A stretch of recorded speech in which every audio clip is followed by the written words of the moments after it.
Okay, sorry, there is an event.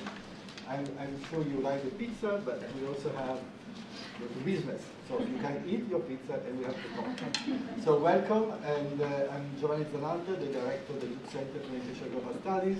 And this particular event is organized by the Polis, and BJ is our main representative of the Polis Center. Then we have the International House, Ezra, and so BJ, Ezra, and myself, with all the students here, plus other advisors, we organize this particular event. This is part of a series called Global Political Perspectives, GPP, since we will use a lot of acronyms for Indian elections, BJP, etc.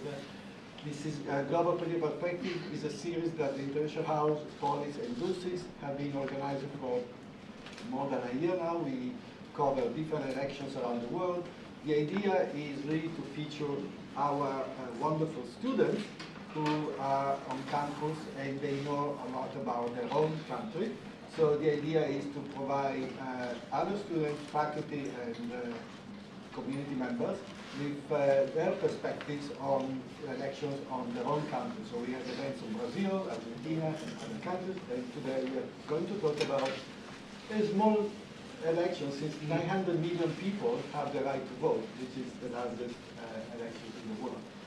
So what I will do, I will introduce I will just say a couple of things about the elections and who the main characters in these particular elections are. And then I will ask the three students to talk a little bit about what they think about these elections, what their perceptions, not only from here, but also by speaking to your family, your friends, or in India. And then, of course, since we have the room is full, etc., we will open the floor to not to questions, but also to you can ask whatever you want about these elections. You can ask questions, but also to have a discussion about this, as I said, very large event in the world of politics. So let me introduce the three students. Sorry, I'm sure I'm going to make some mistakes, but Rupanjali Kartik, she's a professional civil servant working for the Indian Administrative Service. She's currently pursuing a Master of Laws at Duke Law School. She's an alum of our Stanford School of Public Policy, and she completed a Master of International Development Policy here last year as a joint Japan World Bank Graduate Scholar. So thank you very much for, I'm sure you will have a lot of inside information. And Yatri Patel is a student in engineering, the Master in Engineering Management program. She completed her undergraduate degree in Electronics and Communication Engineering and intern at the Center for Artificial Intelligence and Robotics of Defense Research and Development Organization in India. I cannot add any other type. She's a strong promoter of women in technology and has volunteered in different organizations for promotion and retention of women in engineering and tech. That is a very big task, and you have that to read that. Thank you. And then Nikhil Sridhar is a junior studying political science and classics, good combination. Is also vice chair of the College Republicans and president of Duke Young Americans for Liberty, Duke's Libertarian Club. I don't know about Libertarians Club in India, but we actually thank you to Rohini Takar, who is here, and the one who helped me in preparing this slide to set the stage for what we are going to talk. I want just to make a very brief introduction that, as you know, Narendra Modi's Hindu Nationalist Party, Janata Party, is looking for a repeat of its stunning victory in 2014 to secure a second term when Indians go to the polls from April 11. 5 years after Mr. Modi secured India's first single-party majority in 3 decades, the Prime Minister will take on a fragmented position consisting of the Congress Party, led by Rahul Gandhi, and the clutch of regional and leftist parties. So, having said that, we can see. Okay. actually comes with that. Thank you.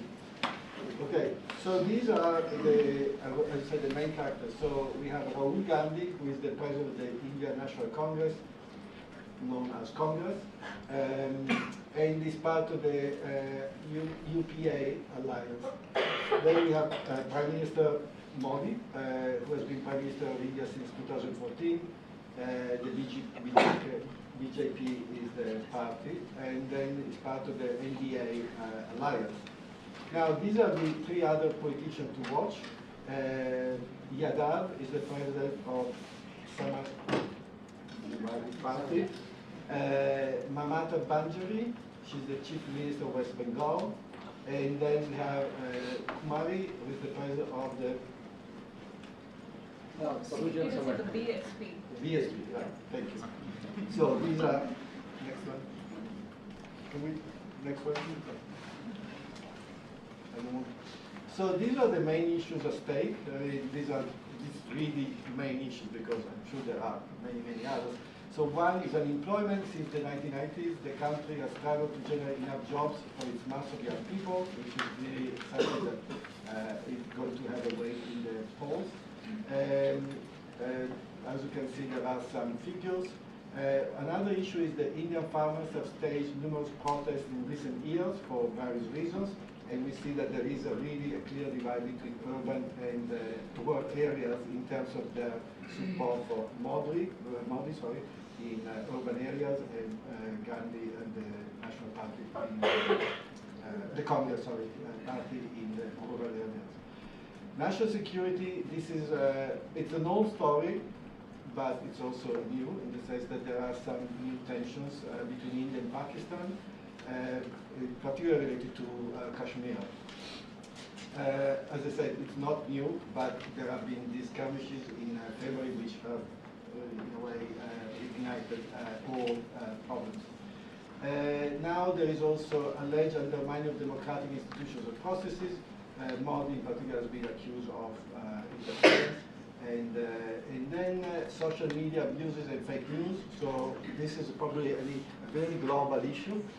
So according to the New York Times and the Wall Street Journal, the 2009 Indian elections has attracted systematic attempt to spread misinformation through the social media. So fake news. Facebook claims that over 100 of these social media advocacy accounts have been traced to employees of the Pakistani military public relations wing. Some others have been linked to the opposition in the Congress party, as well as to other parties.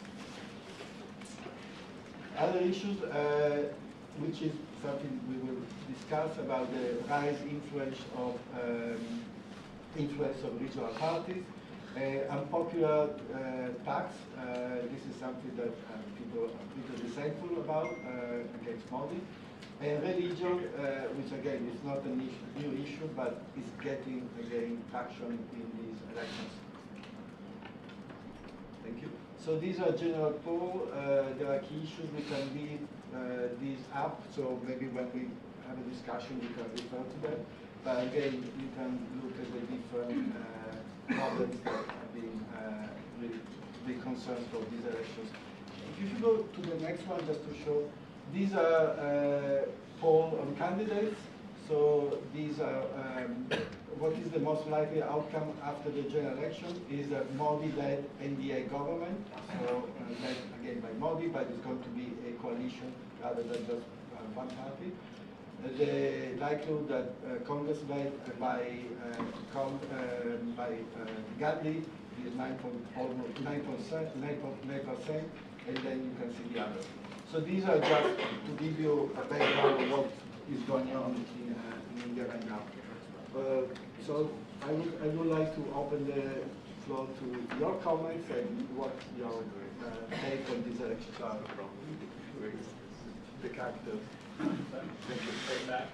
Yeah, thank you. I would say that all the points that we just saw on the slides, they are very important facts. And yes, as on date, the polls which are showing here, they are definitely tilting towards Mr. Narendra Modi becoming the second time the Prime Minister of India. And having said that, there may be some local regional parties which may influence and turn the tide, but that is pretty unexpected. In that scenario, if something really different happens in the coming next month, because in countries like India, where we do not have so much of, I think, institutionalized structures built, there people generally sometimes vote on the basis of experiences which are sometimes emotive. So, for example, the recent attack by India on Pakistan territory, in Pulwama, in Kashmir area, which is a disputed territory, that has ignited the emotional flare of the elections. And people are thinking that yes, this is the way to retort back when something wrong is done to the country. So that wave, whether that wave is going to continue till the elections, that is one point. And second thing, also there are a lot of other socio-economic issues like unemployment, as you just talked about some problems faced by the people in the business, the economy not growing that much as expected. Now, whether the voters are going to weigh the performance of government on those socio-economic issues or the other factors that we have just talked about. So that has to be seen. But yes, as on date, the statistics are very clear, tilting in favor of Mr. Modi coming again. Yeah. So I think the brief introduction that the slide presented. So again, but I feel that a lot of those things, those issues are again very subjective. Although those are the ones that are most important, but India, because of its vastness, there are some issues that could be going on in some part of India, which is very narrow, but could impact a majority of population, because the population distribution again itself is like very, some regions are densely populated and they actually drive the decisions very, like they impact very majorly. So apart from these issues, I feel that there's a lot more going on. Secondly, the stats are here, so my take on that is, I feel that despite of the shortcomings, like a lot of shortcomings of the present government, the opposition, I don't see the opposition having very strong point except defeat Modi. So I would really want my other two panelists to kind of comment on that. Like, what do you see the position has to Yeah, I didn't hear Nikhil. I think you're first to that. Yeah, so I'll push back a little bit on their primary thing is, anti-Modi. I mean, definitely that's, I think, a big part of the thing, and if you go to India, people are always talking about that. But very, very recently, I think as of a couple, 12 hours or 24 hours ago, the Congress Party recently released a manifesto with a set of policy prescriptions. So I think, if anything, if people, especially in rural areas, are more policy focused, it may drive a lot of people into the hands of more people into the hands of the Congress Party already in rural areas. I mean, there's this huge focus on expanding public sector jobs and employment in general, and so that sort of thing I think is definitely in their thing. And also there's this sort of negative income tax thing going on, kind of like in the UBI that Congress is looking to push. So I mean, this is very recent, so I'd like to see how the polls reflect that when it happens. But certainly, I think, I don't know how reliable these polls are, but I think Modi has a pretty strong advantage. And I think, again, in terms of like people talking about social policy as opposed to just economic policy, the debate will still, I think, continue along the lines of, is Modi a Hindu nationalist, and is Hindu nationalism what India wants at the time? Especially because I don't think Rahul Gandhi himself is a practicing Hindu. So I think it'll be interesting just to see how that there's a balance struck between social conservatism and greater intervention by the government in the economy. I'd like to see how the Indian voters weigh those options. So thank you very much. These are great comments. But since we know that Modi is going to be the leader of the coalition, so in terms, because it's going to be for the first time Prime Minister, but supported by coalition, do you think that this will weaken his policies or maybe strengthen his policies? Or what is the main change between now and after the May results? I think it depends upon the lens from which we are viewing Mr. Modi and his politics. It depends. Yeah. So, for example, if a person has a lens of an approval for the Hindu nationalist kind of an agenda, you know, so then I think maybe in case it also depends on the margin with which the government is going to win. If it's again a huge margin like we saw in 2014, that might strengthen lots of their maybe basic plans which were not pretty manifest as of now, and they might come to the forefront. Because till now we're talking about openly about economic development, definitely. At the same time, there are talks about creation of temporary industries in place. So there are talks about sectarian politics, which are still upcoming. It might happen, no one knows, but it might happen in case you come with a thumping majority. Those voices become more stronger. Yeah. Actually, I would like to. Okay. Well, I think definitely as leader of coalition party, your own policy platform gets somewhat diluted in that sense. But I think most politics, especially in India, has become less, especially in terms of economic policy, is less ideologically focused as it is electorally focused. Typically, especially since I think from 1991 to about 2004, when you had sort of radical localization reforms. Since then, I think there's been a fairly bipartisan consensus in the sense that economics is electoral more so than it is based on economics in many senses of the word. So definitely, I think again, in terms of that stuff, there's a it's also I think a poll on the whole demonetization effort, because they took a big hit. But also the numbers didn't check out in the sense that Modi promised a lot more jobs than I think he got, and then maybe y'all could correct me on that. I'm not entirely sure. So I think definitely in terms of having a coalition, the BJP voice would, I think, without a doubt be diluted, especially since they didn't. Not only did they not pull through with the mandate they had last time, but yeah, I mean that's basically it. And I would like to ask another question.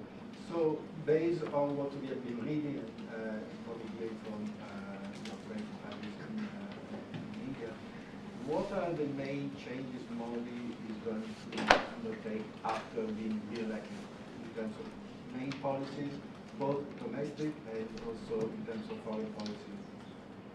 If you have any insight on that. Yeah, I think like what's general perception of people is that definitely as polls come nearby, it depends upon where people are canvassing. People who are in the urban areas, their leaders talk different to them. In the rural areas, they talk different. For example, when they are addressing the rally of farmers, the promises are more in favor of farmers or doing away with the loans. When they talk to the business communities, it is a different tone. When they talk to people who are in the government, or in the service sector, the promises are like drafted in a different way to them.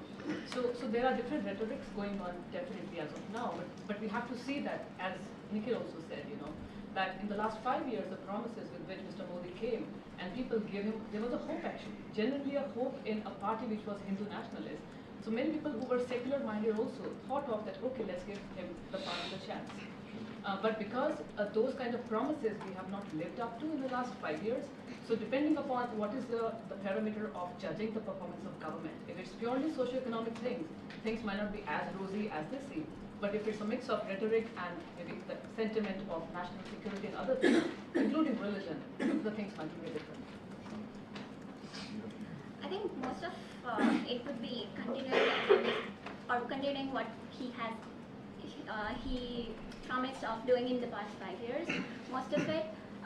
If you ask for like very personal opinions from my friends and family, so I don't know if the people here are aware, but in India we do not directly vote for the Prime Minister as we vote here in US. We actually vote for the representatives of our constituencies, which then go and sit in the parliament, and that's how we vote.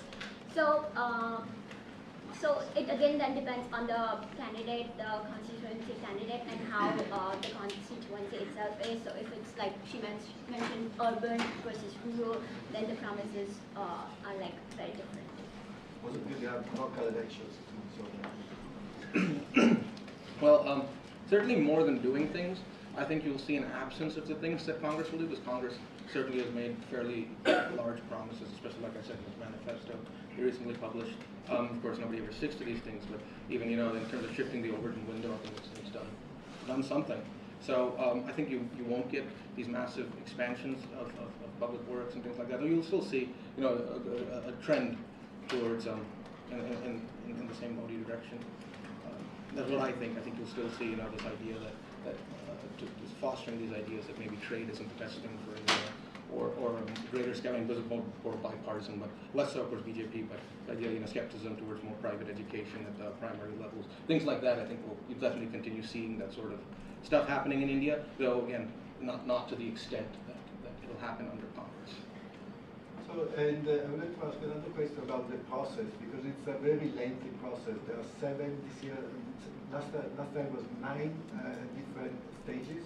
This time it's going to be 7. Well, it's understandable because of the size of the population and the different states. But so that there is also room for, I don't know whether to say corruption, but certainly the interference with the process. Is that fear prevalent this time, or the process you think that is going to be?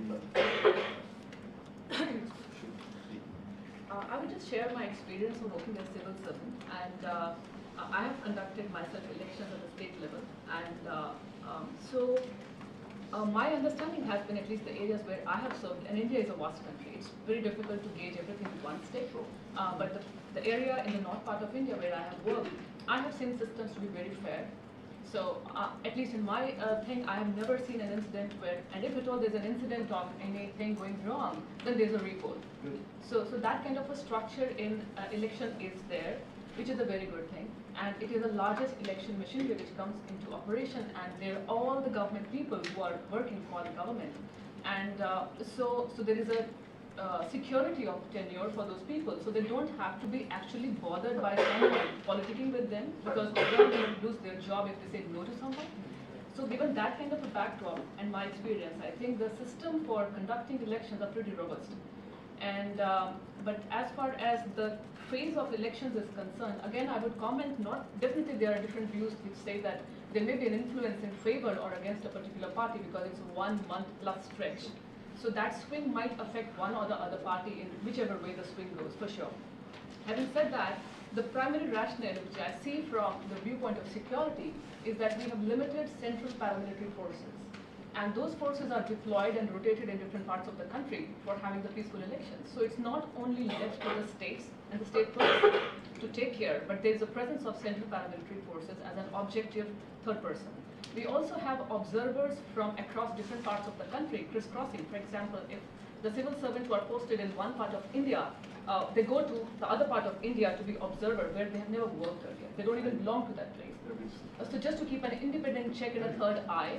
So in that kind of a huge structure, I think that is the reason also for having the multi-faced, because it's such a mammoth, like 900 million voters is not a joke. It's like a big thing, and 1 million, almost 1 million polling booths. So it's like a huge number, so you cannot do such a big exercise in less than, yeah. Oh, that actually is very, actually it's nice to hear your first-hand experience, and I'm glad to hear that. Do you have comments on that? Just that my personal experience for voting was like one time that I did before coming here, and the process, as you mentioned, like my first time experience was, yeah, it was really, really secure and kind of, as you can say, it was, I could not imagine tampering with that is possible because of the way it was structured and the way everything was organized. So, but I think she provided a very nice overview. I'm not aware of it. I don't know too much about this sort of stuff, but I mean, maybe not tampering, but I mean, when living in India, people always talk about how a lot of people get paid off to vote a certain way by certain parties. They'll roll up and they'll give you money in color TVs. So I guess that's corruption, I guess.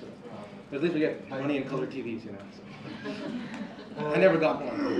I didn't get one either. But. This year is the first time that Indians abroad are going to vote. I understand. The first time they are allowed to vote from abroad. And do you have a sense of? It's not going to make a big difference, although I don't know the numbers. But do you feel that there is a particular party that Indians abroad support, or it will reflect what we see here in the polls. It's a difficult question because I think we have to see that what is the demography of the people who are here, and just going with a rough estimate, they're all maybe the people who are doing well. That's why they're settled in different parts of the world, you know. So considering that metric, that kind of a thing, so I think that maybe if it's business class, you know, business class definitely is a big vote bank of the BJP. So there are some vote banks. For example, the vote bank for the Congress and the Allied are more towards the minorities in the country and something called the lowest group amongst the Hindus. So there is a social stratification.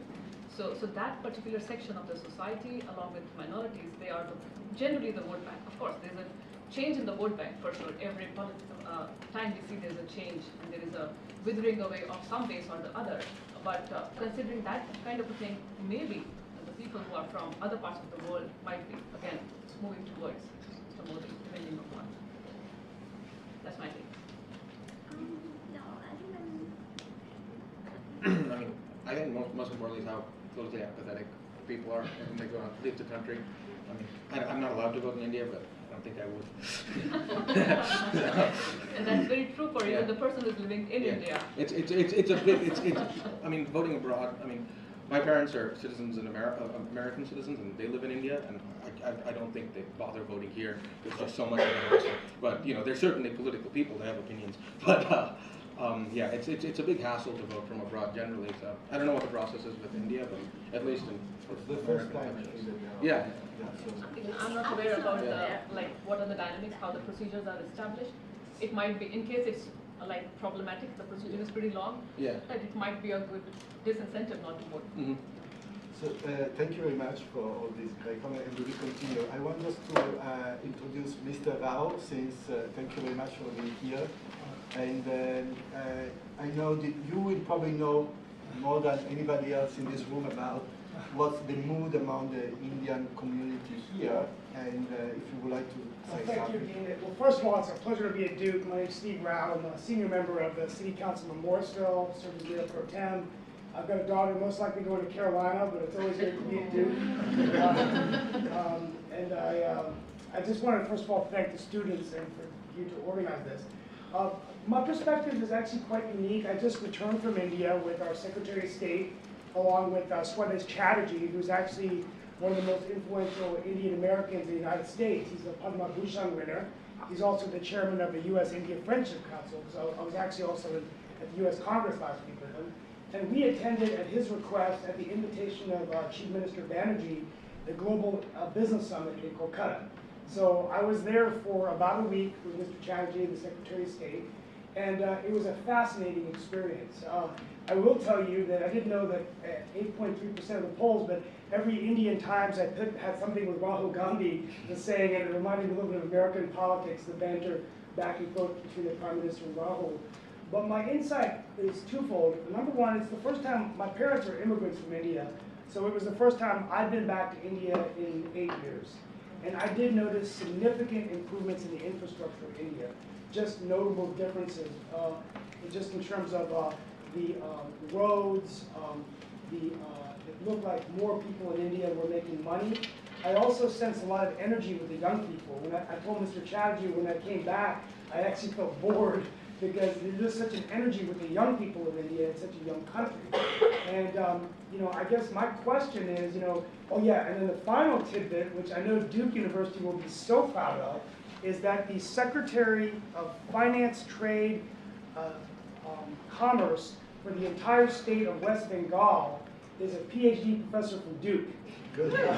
His name is Dr. Amit Mitra, and he lived here in the 1970s and then went back to Delhi and now is in the Banerjee administration.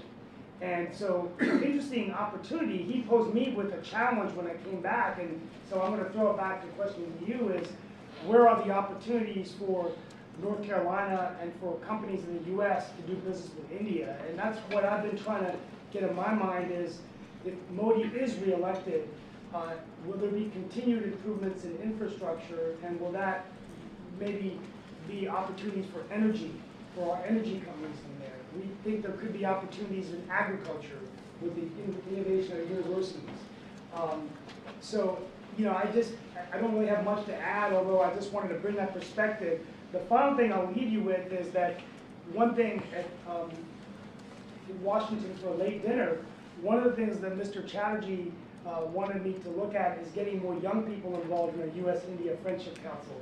He's actually looking to eventually transition the leadership of the Indian diaspora and thinks that having young, engaged students, and I can't think of a better place than Duke.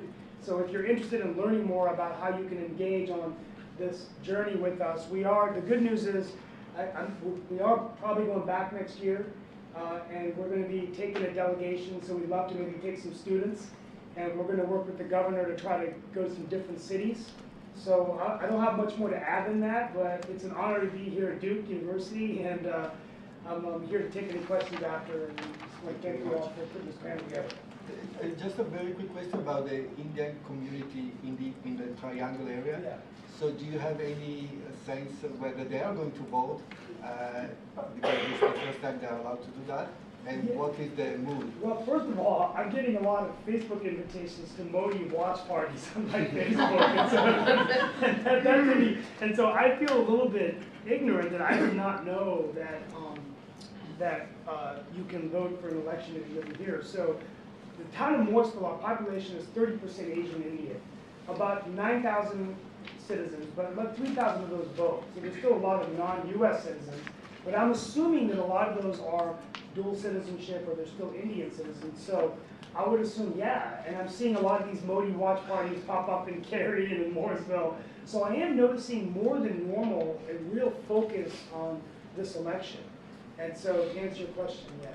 And for those who don't know, the Indian community is the largest foreign community in the area. Yeah, there are 76,000 Asian Americans in Wake County, and I came prepared. I actually checked the most recent census numbers, and there's 51,475 of those are from India.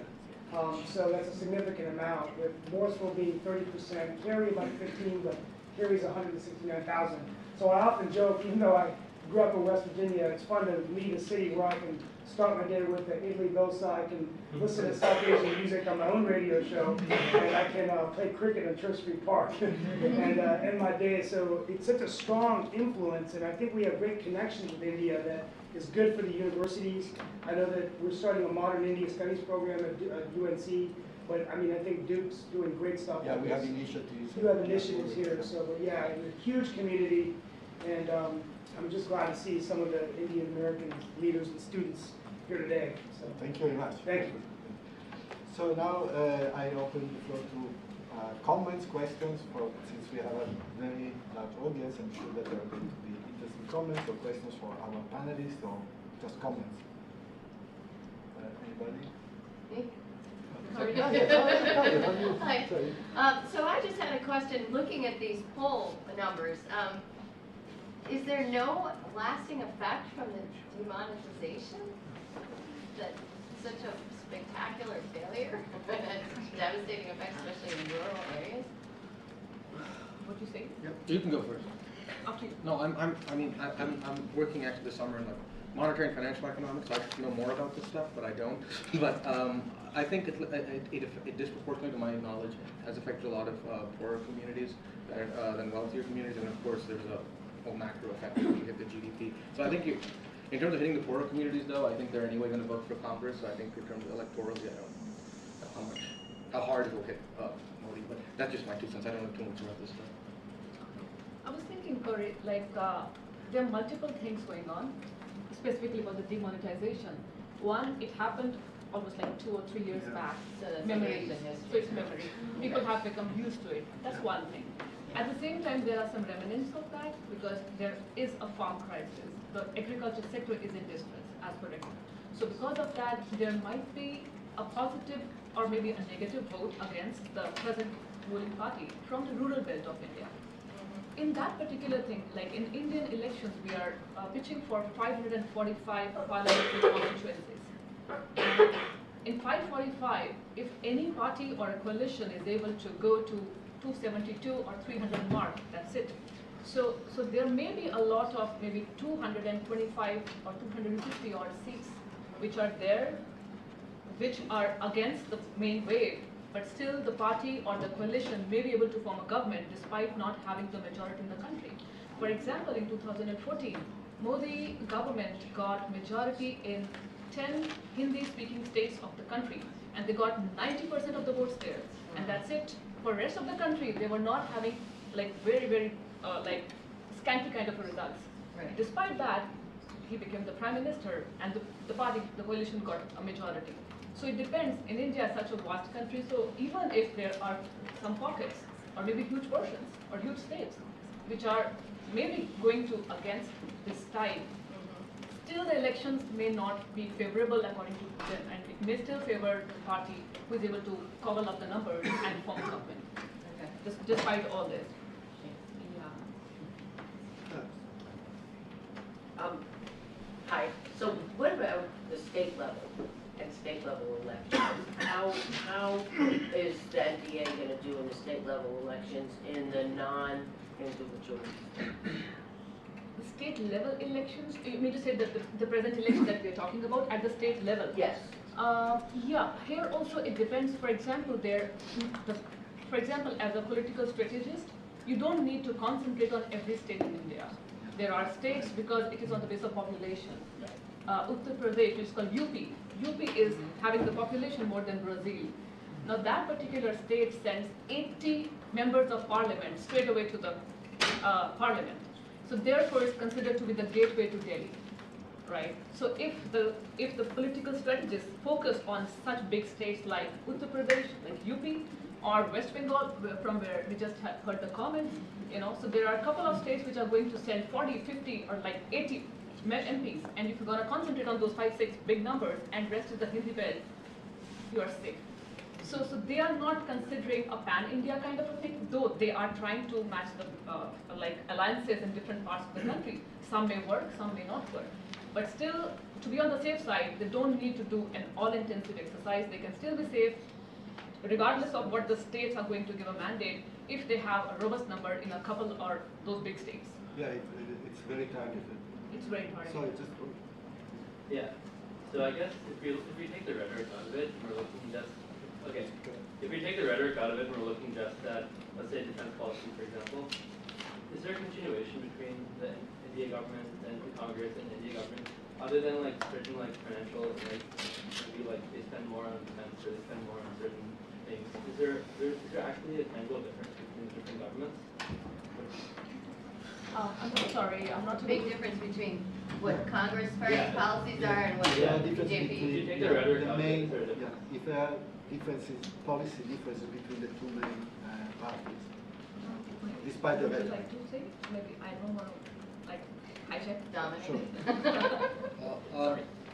And I can probably speak more like that. I guess in the 90s and the early 2000s, there was definitely, as I said earlier too, there was definitely this sort of overall consensus towards economic liberalization and things like that. Though I think most of the establishments of both parties have gone sort of cold to that. Also because the World Bank, I think, has also stepped away from radical liberalization efforts, and of course their efforts were contingent on World Bank money. So I think I'm not too sure, but there's definitely been a change in what the consensus was, the establishment consensus on domestic economic policy is. I'm not sure too much about foreign policy, that's not really my niche. In terms of differences in policy, Yes, in terms of differences in policy, like I'm talking about very perspective kind of thing. So what people right now feel is the past, like how people see Modi is like a more pro-business person who attracts like is into more like attracting FDIs or targeting like a lot of business investments. So that was one of the things that people felt like which was different from the previous governments. And secondly, there was like people in India feel that now there was a lot of investment in infrastructure overall. It was a continual effect, I feel, but still you can see a lot of changes in those things. But a pro-business thing, yeah. And then maybe also because we said we several times about the urban-rural divide. But again, I don't know whether there are major differences in terms of what to do. If I could add a little bit more on the pro-business thing, not really my thing, but I think also a lot of the pro-business stuff is a little bit more rhetoric than it is practice. I think it's pro-business to the right people and not pro-business to the right people. I mean, if you look, I mean, the undervote mode, you've seen, I think, greater restriction on imports and things like that. Demonetization is not a pro-business move, a pro-market move by any stretch of imagination. So I think I don't know necessarily know if he's pro-business, but he's less anti-business than his opposition, I think, is a Modi stance. Well, let me ask. If you can correct me if I'm wrong. We go to the slide where it shows the issues that are being discussed as far as the Indian election. Actually, if we go back quickly, yes, the main issues. The recent events between Pakistan and India over Kashmir has naturally exposed a major weakness in terms of India's military with the shoot down of the aged Russian jets done by F-16s. So I'm curious if you all are seeing any discussion in the public in terms of, well, this is a major weakness as a nation we have, whereas the leadership may understand it. Does the population understand that this is a major issue? I would like to say that as on date, the perception, one of the perceptions I'm going to share, there may be multiple others, but one perception is that we are being fed by the media what is being like, it's a story, it's drafted, it's crafted well, so it may not be the reality. It may not be, depending upon the source. So with this kind of a lens, I perceive that right now, this issue of being the attack, it's seen more in the light of the right kind of an action taken by a country for a befitting enemy. Sorry to say, I don't want to use such words, but yeah, such kind of a thing. And those kind of things are being fanned in to have a political mileage because it's pretty near, it's very near to the elections. So therefore, the rational understanding of what needs to be done in the military and the kind of old age jets that we have, definitely that must be a talk within the government for sure. They must be contemplating hard on that. But that is not in the major public domain to talk as of now. It's more about that they did well and the government needs to be, that is the right kind of a step. So it's tilted in that kind of a thing. So just to follow up, so there is no general sense in terms of India's geopolitical position with respect to China, with respect to Pakistan, and for that matter, with respect to the United States? I would say that definitely the people who are maybe thinking on the lines of this level, because in India, like we have India of different ages all at one time. So it depends upon, like if you talk about the farmers who are not getting the daily livelihood, we shouldn't even expect that they should be thinking on these lines. But if you say that are these factors important for the government and are they considering, I'm sure they would be, And so geopolitical kind of a situation with the US, they want to make it stronger for sure. For China and Pakistan, because of the different reasons, there are some tensions very explicitly, and the recent attack was another in that particular trajectory going. So those considerations are there in the government quarters, but they are not talk of public in the sense that they are, contemplating hard that, okay, now what we should do is a serious issue. It's not talk of the common people. Yeah. But I just heard, I don't know whether it's true or not, that Trump's popularity in India is because of his stance towards China. So I don't know whether that is true or not, but that is what I heard. Yeah, and also, yesterday I was watching a comedy serial here, and there they were showing a clip by Mr. Trump, who was saying that I love India, I love Hindus, So that is a message, That's a message.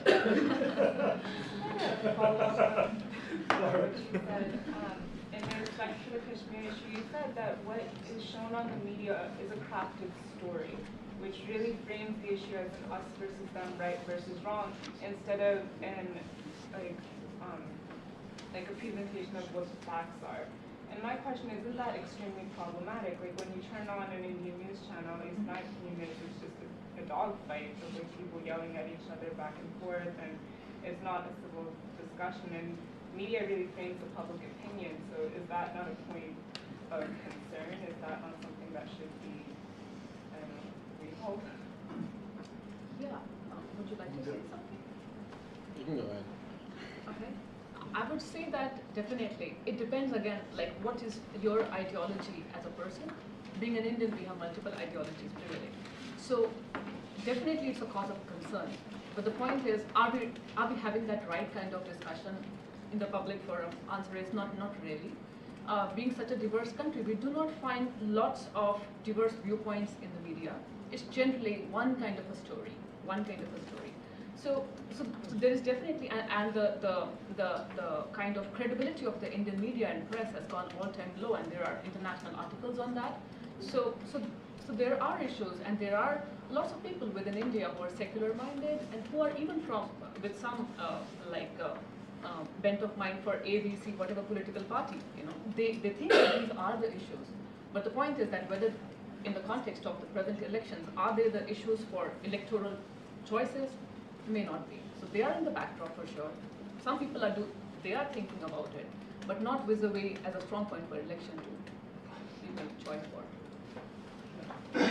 Thank you all for your time and being here. Actually, it was interesting to learn about what's happening there and the political aspect of it.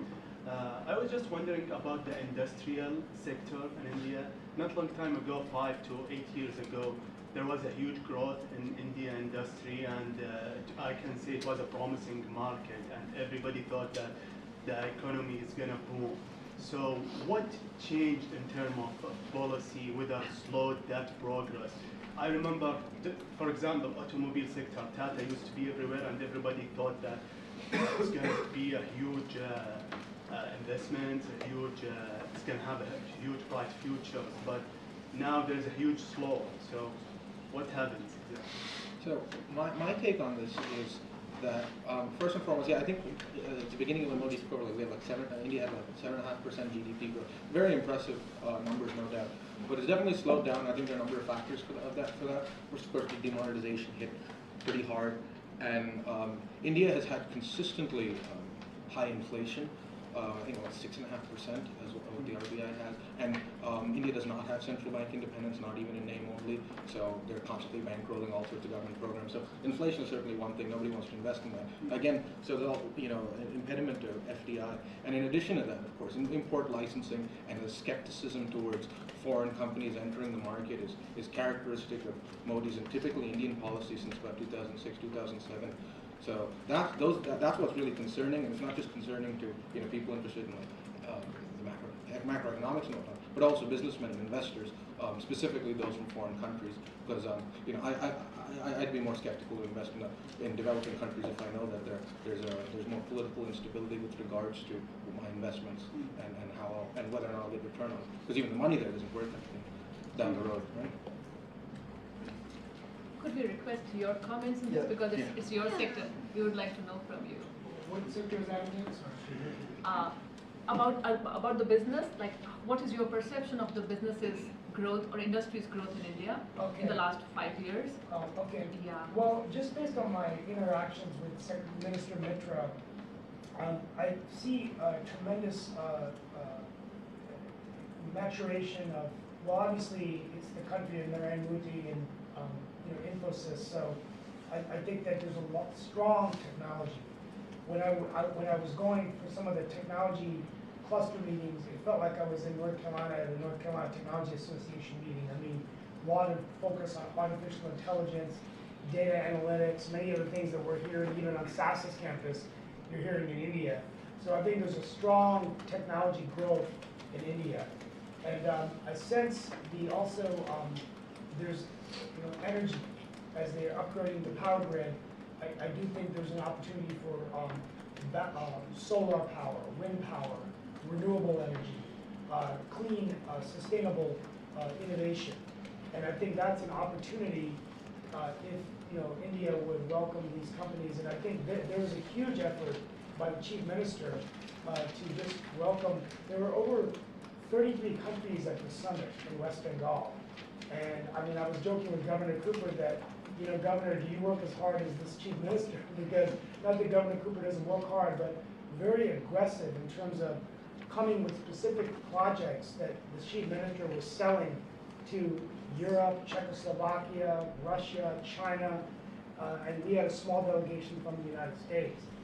I think also manufacturing, Minister Mitra was saying that there's an opportunity for, we've had companies come in fact, the EDP North Carolina has an office now in India, in Bangalore, and its primary focus run by a guy named Rahul Kumanavan, who's with Select USA, and its primary mission is for Indian companies like Infosys who came to Raleigh, they're hiring 2,000 people in the region to bring in these companies coming in. So it seems like there's light assembly and manufacturing in India, especially in cities like Chennai and maybe some in Bengal where we're at, but having some operations in North Carolina where they could have, infrastructure and, more proximity. I looked for pharmaceutical and life science. It does seem there's a lot of pharmaceutical growth there.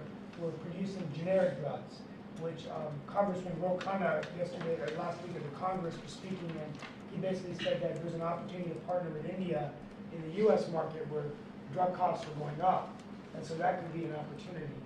And I think, so I mean, my focus was really technology. I think the final thing is the innovation piece. So one thing that was very clear in my journey there is that the university environment, and you all know more than me, but the NC States of the world, the Dukes of the world, the UNCs of the world, I mean, we have much more research environments where we are having professors that are developing innovation that we hopefully will spin out of the university. But some of them in the areas of plant science and agri-science, I think would be wonderful to exchange this information. And it seemed to me that the minister, at least in West Bengal, was very interested in, how can we have some kind of a collaboration with the universities. So I hope that answers your question. Thank you. I would say two last questions. So please, one. There are, I believe, 300 million Muslims in India. Who do they vote for? Who are they likely to vote for? Has this segment of Indian society been radicalized during the Modi administration? What are your thoughts on this? I mean, typically, since they're a minority, they typically vote Congress with for the left. That's what they, that's what they generally vote for. I don't know. I think in terms of culturally, have they changed since Modi took over? I'm not entirely qualified to speak to that. I'm not entirely sure. How about you guys? I feel like there's always a shift going on back and forth, but as you mentioned, primarily for the Congress and but there's always like an emotional shift going on here and there. Okay, I would like to answer your question. Thank you, because it's a very pertinent question, and unfortunately not many in the country are speaking openly about this. Definitely there has been lots of, there has been a marginalization and polarization of the society happening in the last 5 years, so definitely. And so the people who are Muslims, they generally vote as a vote bank to the Congress party. At the same time, it depends upon the states, because there are some states where are some local political parties, they also get the vote share from Muslims. So it depends upon, so these Congress and some local state parties might get vote from Muslims. And there has been a radicalization and kind of problem where people think that they are being marginalized on the basis of religion, which is not auguring well for a country which is secular, not only by name, but also by constitution. So definitely there's a change. Thank you. Last question? I was just going to ask how big a factor race and ethnicity is in Indian politics. Race and ethnicity in Indian politics. We won't say race. Race is something like we don't talk about in India, though we do have multiple races, but race is never a criteria in India. But yes, there are two major criteria in India, like unfortunately even in this century, people talk about religion and the caste.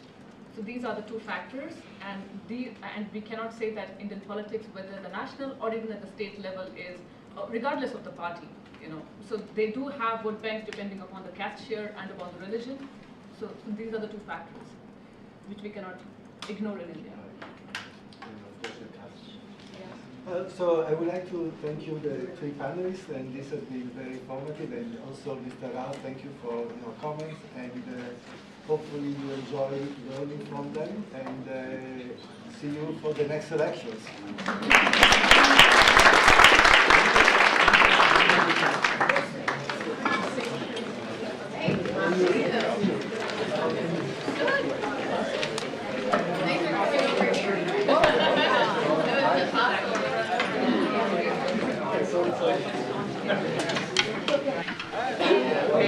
Thank you.